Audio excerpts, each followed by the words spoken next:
your boy, Remoy George Philip, the first. And I'm Samantha and Zessie. This is MASKulinity.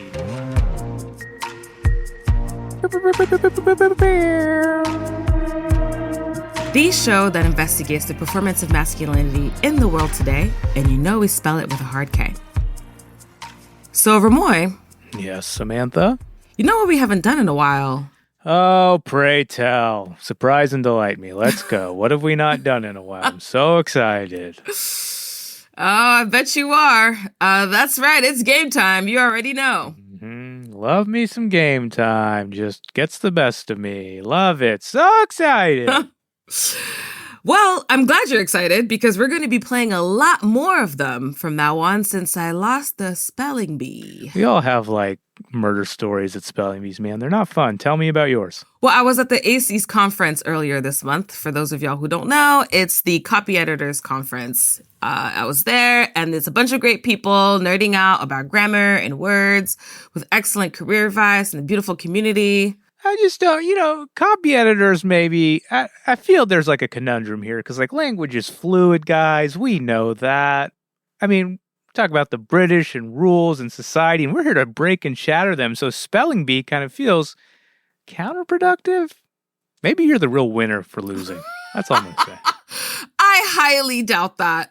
Even though I do like the take you brought in here. You got to own that, Samantha. You got to own it. Dude, next time I'm taking the chip, and that's why we are getting into games a lot more because I am ready to win. Wow, so you're going to use me and my body and my lack of gaming skills for your practice. That's fine. I guess I know what it feels like now. You know what? This will be both of our trophies when I win, okay? It'll be the MASKulinity trophy, all right? I'm going to avoid the tangent I want to go on, but yeah, that sounds great. We'll win it together, I'll get the certificate by proxy. Yes. Okay, but just to backtrack a little bit, what's the word that, we have to blame for this situation that we're now in? Cinerarium. Can I get that used in a sentence, please? I know, exactly. All the ashes were stored in a cinerarium. I was thinking that's a movie word, but that is not a movie word, or it's a very specific movie word. I know. When I was standing up there, I was like, does this have to do with synergy? Mm-hmm. Yeah, but apparently it's a place where one keeps the ashes of cremated folks. So it's like a museum of ashes, essentially. All those marble walls that you see with the... Anyway, cinerarium. Why is it called a cremarium? I don't know, Yeah, crematorium. Yeah, crematorium's where I thought it was a crematorium. I thought it was a mausoleum. Yeah, mausoleum I was like, yeah. Anyway, sorry. But whose ashes did not end up in a cinerarium post-death? No, Jesus Christ, I don't know. The main character of the movie that I want you to watch. Of course it would be. Good transition. Well done. I'm not mad at that. And what movie would this be?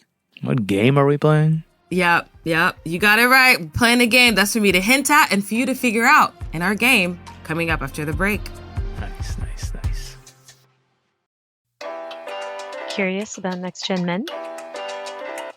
We're a small part of a much larger movement to undefine masculinity for a brighter future. Our mission is clear: empower the next generation to use their curiosity, empathy, and courage to build a more equitable world. Join the Next Gen Men community as we learn and unlearn together. We're here to support boys and men to break free from limiting stereotypes. We're not just an organization, we're a catalyst for reimagining masculinity and fostering inclusivity. We're here to help open up possibilities for what men and boys can be. Explore the world of Next Gen Men at nextgenmen.ca and join the community to make a difference. Next Gen Men, shaping tomorrow's leaders one step at a time. Join us and help undefine masculinity and empower the next generation of men to lead with empathy and courage. And we're back. All right, it's game time. It's movie time. Hit me, Samantha. Great. So the last time we did this, we gave the people a refresher about the performance of masculinity. And I think we should do that again. Okay. Well, since I'm your practice vehicle, I'll let you do the work on this one. You go for it. Tell the people what they need to know. Oh, nice. It's a great way to justify giving women labor. Again, Remoy. Just like a dude to do this. But you know what? No worries. No problem. Men do as men do. What do you want from me? I don't know. All right. Well, this time I'd like to focus on systems.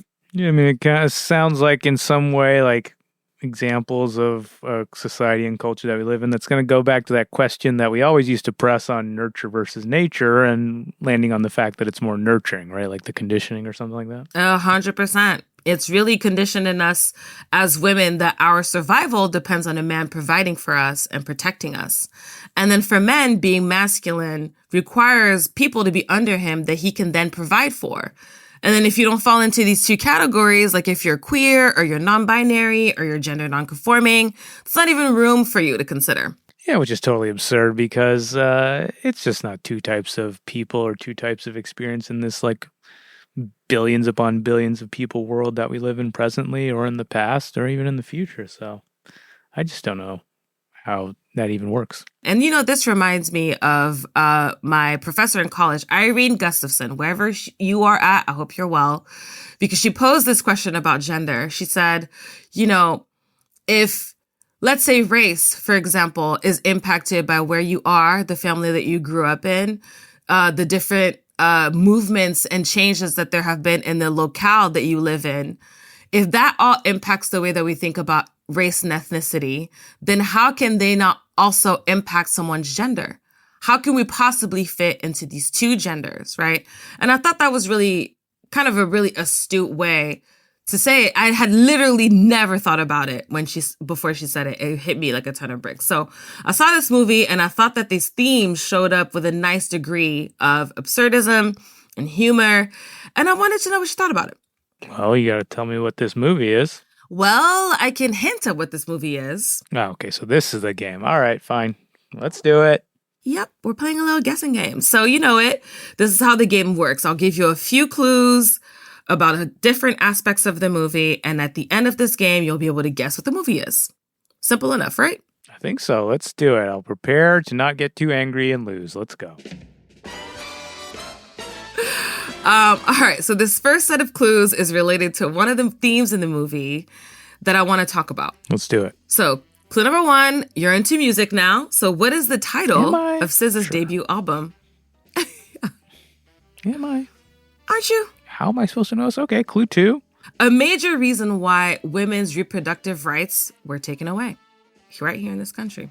You get 5 seconds to guess. Clue number 1 doesn't help me, and clue number 2 is pretty broad, so I can't put it together. I'm just agency? That's like a banger of a title of an album. Is that right? I don't fucking know. I wish. Actually, why don't you think about the opposite of agency? That's a really, really good. Wait, what if you were trying to take someone's agency away? I'll give you a third clue because I feel like you got this. I think Samantha likes to talk about this word, and I think I know what it is now, so I think it's control. Yep, it sure is. I'm going to give myself kudos for the amazing clues I gave you. Just kidding, I had to give you a third one, but great job if you got that one, you guys. Well done to Remoy. All right, so this next question is related to a major plot point in the movie. I'll give you 2 clues. This is the title of a deceased New York MC's second and final studio album. Deceased being an operative term there. Yes. There's one big one that comes to mind. Mm-hmm. Okay. Clue number 2. This is a major topic in religious discourse about a potential thing that could happen to our souls after we die. Look, man, I don't know any album title names. Like, I can assume that's Biggie Smalls, but I don't. Yes. We go to heaven or we go to hell, or man, I don't know. That's all I got. So what if you... Okay. All right. I'm going to go ahead and stop with the third clues. The answer is life after death. That makes sense. Mm-hmm. What if you're reincarnated after life, All right. So you're 0 for 1. Wait, what is it? 1 for 2? Yeah, you're 1 for 2. Audience, if you got this, you're on fire. This next question is about the lead actress in the movie and what else she's been in. Think this one is going to really send you home or more. Can't wait. All right. So clue number 1. This woman stars in an Oscar-nominated film about jazz. Had a bit of a snafu. Okay. And clue number 2. She also stars in the movie The Favorite, which is coincidentally directed by the same person. That's a third clue, but that's fine. Oh, sorry. Hey, man, you're the one giving the clues. I don't fucking know. Now let's get 5 seconds on the clock. I mean, it's going to be 2, Emma Stone. 1. Yep. Yorgos Lanthimos. And you got it. You got it. All right. So last but not least, the title of the movie. So this is a bit of a far out there clue, but I'm getting the feeling that you might already know what this movie is. So a statement of pity when someone, pity or sympathy, I would say more pity, but when someone has experienced a low blow, usually followed by, aw, comma, blank. That's a very vague clue, but considering I know what the movie is, sure, yeah, I'll give it to you. Fine. All right. Clue number 2. So to have the title of the movie, clue number 1 would actually have to be plural, which is why it's different. You're really banging it out on these clues for this question. But yeah, again, I know what the movie is. I'm usually better at this. Samantha hasn't slept much in the last week, so it's fine. It's fair. Completely makes sense. This is Poor Things, the latest by Yorgos and Emma. Yes, you got it. It's amazing. It's about what happens when a woman is giving another life after death using a science experiment. We've actually got a little clippy clip for y'all to listen to. Understand me never lived outside God's house. What? So Bella's so much to discover. And your sad face makes me discover angry feelings for you. Right. So I've seen this movie now. You've seen this movie. But why don't you give a high-level synopsis for the audience of what this movie's about?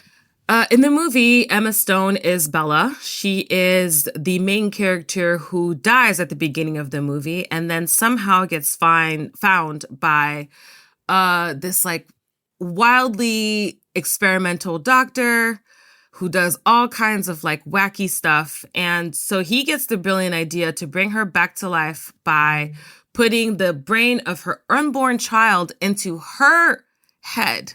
What Samantha described, it's like a Frankenstein story where at the very beginning, this woman character who we come to find out is pregnant, kills herself, potentially because she is pregnant. And Dr. Frankenstein uses the baby to bring the mother's body back to life. So using the baby's brain and the mother's body, you got this weird kind of character that is born, right? Absolutely. And so I wanted to discuss this because, this is a woman who has just been brought back to life, but because she's a baby, technically she's learning everything anew, right? And so these themes of control versus liberation come up, right? And, the doctor's assistant, the people she's seeing, they're all men in the movie. There's actually very little interaction with women now that I think about it. So these things come up, such as what is it about masculinity that makes men want to control women, which we actually discussed in our last movie episode. Why is women's liberation such a threat to men's masculinity, right? So this movie really explores how a woman is able to find freedom despite all of the men around her trying to control her life. So let's debrief. Let's do it. All right, so let me ask you some questions about why you picked this movie and what this movie resonated for you. And let's just start there. Why did this movie resonate for you? I found this movie to be extremely cathartic in a lot of ways. One of the reasons why is because Bella was never, she kind of clocked everybody's game, right? She saw how Mark Ruffalo's character, whose name is way too complicated for me to state right now, but they're romantic interests in the movie. And he loves the fact that she's this free, kind of wild, uncensored person. But then as soon as she starts to be that all the time, even when he's not around, he is super upset and he wants to own her. He wants to control her. And so for me, I love that she clocked their shit and that she was super unapologetic about it. She didn't care. She was not ever going to give up her liberation to appeal to any man around her. Yeah, just to set that up, this Bella character, if you haven't seen the movie, like we said, she's kind of brought back to life with a very infantile brain, but a female body or an adult female body. And this movie is very absurd, very dark, very scatological. So that means very interested in sex and bodily function and shit and blood, and is using that as a tool for humor and absurdity. And real quickly, like Bella, this child adult, finds her sexual pleasure, let's just say that, and loves sex. And one of the male characters that she quickly becomes entranced by is a man who is good at giving her sex. And then quickly, though, or soon after, her brain starts to mature. And yes, she loves sex and is enjoying sex and loves pleasure, but wants more of that. And he's just not interested in her with having sex with anybody else. And then, kind of like Samantha's saying, is desperate to keep her controlled and owned in a way, I think, right? Yep, exactly. And so why do you think, like, whether it's this, like, plot or the other plots in the movie or the movie at large, why do you think it resonated with, like, women or other femme individuals? So that's a good question, because I think people were split about this. Like, I definitely wouldn't say that it resonated with all women or femme folks, actually. But I think for the people that it did resonate with, there was this flavor of course, being unapologetic, of being impolite. Bella is at all times being Bella. It doesn't matter who she's around, what she's doing, right? There's like this notion that she is, at one point, Mark Ruffalo kind of tries to teach her manners and everything, and it backfires in his face, because it's like, you know, you can give her this like code or this prescription for her to abide by, but without all the context of patriarchy and kind of restriction, that the conditioning of women, that the conditioning that women usually get, she's not going to have any context for that, right? So she's just going to do what you say to do, and like that decorum that's supposed to come with those specific responses or way of speaking is just she's just reciting words, right? That's not how she is. That's not who she is. That's not what she's interested in. So she doesn't care. She's just doing it because you said she should. And I love that, because it really shines a light on the prescription and conditioning of what women have to, of women being stifled and suppressed. And in a lot of ways, you know, different parts of the movie also shed light on the ways that men have to be not necessarily suppressed, but conditioned and stifled into another kind of very specific way of being, right? So, I mean, when she wants to go punch a baby, I'm just like, ha, I want to go punch a baby. That's funny. Oh my God. Oh, jeez. What? Fuck polite society is what I'm trying to say, man. That baby needs to just chill. But it's ironic because she's just recently evolved from being that baby, so somebody would have punched her before. So, you know, it's kind of fun. Baby punching baby. Baby on baby violence? No? All right, whatever. Why do you think Yorgos wanted to make this movie? So this is interesting because points have been made by a certain literati friend that I know about how this movie was. Well, actually, can you before I answer that question? I think you know about what this movie is based on, right? Like who wrote it? Like it's based on a story, right? It's like... Yeah, there's a Scottish author who's like, again, very much involved or very interested in like dark, absurd, scat, kind of bodily sex, gross humor. And I have Alistair something. I can't remember his name, but I've read one of his collections. It's really absurd and fun and dark. So he wrote a novel that I think this is based off of. And then it's another screenwriter came and adapted it for this movie, a male screenwriter. And then you have Yorgos, who's like directing it and kind of bringing it to life on the screen. And he's worked with Emma Stone before, like we mentioned in The Favorite, and they've got a new movie coming out this summer or this fall. So that's 3 movies of them working together. So she, in a way, has become his muse. So it's kind of this like, yes, it's like about female liberation in this way, and it centers this female character, but you can't help but notice all the men in control and the male gaze around it all. And so that question of like, who is this movie for and why Yorgos wanted to make it is an interesting one to like consider. Thank you for that context, because I think, you know, in the movie, when we talk about the performance of masculinity, and one of the main reasons I want to talk about this is like, there are different representations of the performance of masculinity, right? So, you know, you've got the doctor played by Willem Dafoe, who is kind of like this mad scientist who is kind of thought to be a little bit cold. His name's God. Oh yeah, his name is God. It's like Godwin, but everybody calls him God. So he's like playing this God character one way, shape, or form. Yeah, literally, and like literally is the god of Bella's life. He's given her life again. You know, there's this character, right, who's deciding everything in the people in everybody's world around him. Then you've got, you know, Mark Ruffalo's character, who is like sort of this partier who's like kind of very sexual, all about the good times, very all about the debauchery. And then you've got, Rami's character what's his last name again? I forget. Is it Rami Youssef? Yeah, Rami Youssef. Yeah, so Rami Youssef's character is like in love with Bella. Spoiler alert. And so he has his own flavor of the performance of masculinity and how he wants her to behave, right? So there is sort of these different mirrors, I think, for the performance of masculinity that may show up in real life for men. And so it seems like while this movie in a lot of ways could be interpreted as, this movie about like women's liberation, to your point about Yorgos, or Emma being Yorgos's muse, Yorgos Lanthimos' muse, there's like different ways that they interact with her and the way that they want to see her live. And so it's about her finding her liberation in the face of that, but it's actually also about men learning to let women be liberated in a way. Well, on that note, what did you want, whether if you saw it on screen or otherwise, for Emma Stone's character, Bella? I wanted her liberation. I mean, in a lot of ways, I wanted what happened, right? Like she was so unapologetic. She had no notion of like social customs, like the conditioning just did not apply to her, right? And so it was interesting.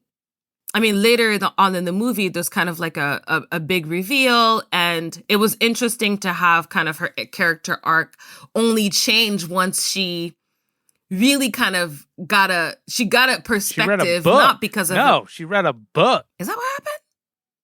Oh, are you joking because you're literati? I mean, I don't know what scene you're talking about, but I'm talking about the fact she did read books, and that brought her intellectual side to the fore. What up, books? Yeah. And like Samantha like loves Marvel movies, which I'm not mad at, but like this is basically a Marvel movie in like an intellectual way or art house way. She's like a superhero. Tell me I'm wrong. This is like the most literati shit that you have literally ever said. In a good way. Sort of good way, great way. That's hilarious. Yeah, no, she reads a book, but she also She's has like Thor. a confronting. No, I don't know what Thor is, but the Hulk. She doesn't turn green, but she kills some dudes. Now I'm over here thinking about which Marvel character she would be. I mean, I would definitely go Scarlet Witch on this, but whatever. If you know, you know. Does Scarlet Witch just have good orgasms? Because that's one of her superpowers. Probably. Samantha's so uncomfortable right now. I'm like, I don't know where to go with this. But Bella only has a moment of all her moments of growth really come as a result of her own actions. Yeah, so there's a lot of like sexuality and, as we've been talking about, men's need to like male characters, like their need to control it or own it. There's also talk of like mental health. So with all that in mind, what do you think that can teach us about the performance of masculinity? What that teaches us about the performance of masculinity, I think, is for men to examine themselves. And that, when it comes to women's liberation, it will happen probably in spite of you. Who is this movie for? I started out this conversation thinking that this movie was for people who are invested in equity, I guess, but now I'm thinking that this movie is for men. It's for men to kind of like examine themselves. And I feel like in a way, based on the comments you made, in terms of like Emma Stone being his muse, Yorgos Lanthimos' muse and all of that, I think there's like a way in which perhaps the sexual liberation is like a tool to bring men in. It's almost like a way to shine light on the performance of masculinity using kind of the sex sells method, right? And so I think this is for men to kind of explore their need to control women, the different ways that can show up, and how the performance of masculinity is robbing them of getting to know women as they are, and also kind of keeping them, and I think we see that primarily in Mark Ruffalo's character, keeping them stuck in a particular way of living life rather than evolving. I just like the idea that the title is Poor Things and like the play on like who are the poor things in the movie that the movie is, shining a light on. And so in that case, you could make the argument that maybe it's Bella and the other female character who's like brought to life. Maybe they're the poor things, but I think it's maybe a little bit more cheeky than that. And it's like all the male characters, and it's like kind of like undercutting them in a way, thing like poor things and the absurdity in the ways that the men act in the film. I think both are true. Well, that was another great conversation about movies. Are you more into this yet? I guess maybe a little bit, maybe just because I actually got this one, but that's fine. Yeah, it was good. It's kind of short, but it was good. Well, actually, this time it's a little short because we do want the audience to give us recommendations for movies to watch, right? Like, this is really a good opportunity for y'all to tell us about movies that you've seen that you think address the performance of masculinity in a particular way. What are some movies that have explored some of the themes that we often discuss on this show? Let us know. Yeah, I'm interested. I'd like to know what the people are watching or thinking about or curious about as they're going to their movie theaters or firing up the Netflix. So let us know. Yeah, and I think it can be a movie from any era. It could be a movie in any language. Please send us any movie with subtitles. I love it. So send us your recommendations on social media at MASKulinity Pod. That's our handle on every platform. Of course, RIP TikTok, which we didn't use that much, but still, RIP TikTok. You can also send them via our website, MASKulinyPod.com. We have a comment box. And for those of you who have used it, that's also the one where you send your topic requests and your Beneath the Mask questions for our guests. Yeah, and we can, we'll take some of those recommendations or those ideas that you send us through, and we'll bring it up in an upcoming Masculinity episode.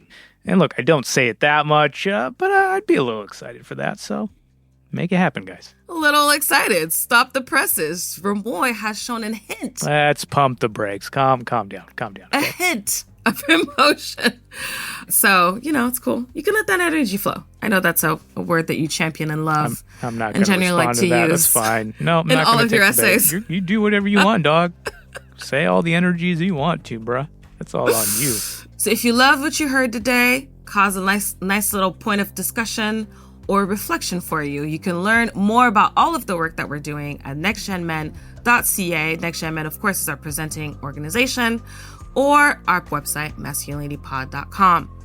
We will be posting all of the things that we discussed here, all of the background information about the movie, and some nice discussion points for you guys. Yep, and, wherever you're listening to this at, give us some stars, 5 stars, leave us a review. That's honestly a way that this conversation and this community can grow and get into more people's ears and eyes, and we can build this together. So thank you again for being here. Until next time, it's your boy, Remoy George Phillip, the first. And I'm Samantha Nzesi. Thank you so much for listening. Peace. Ciao.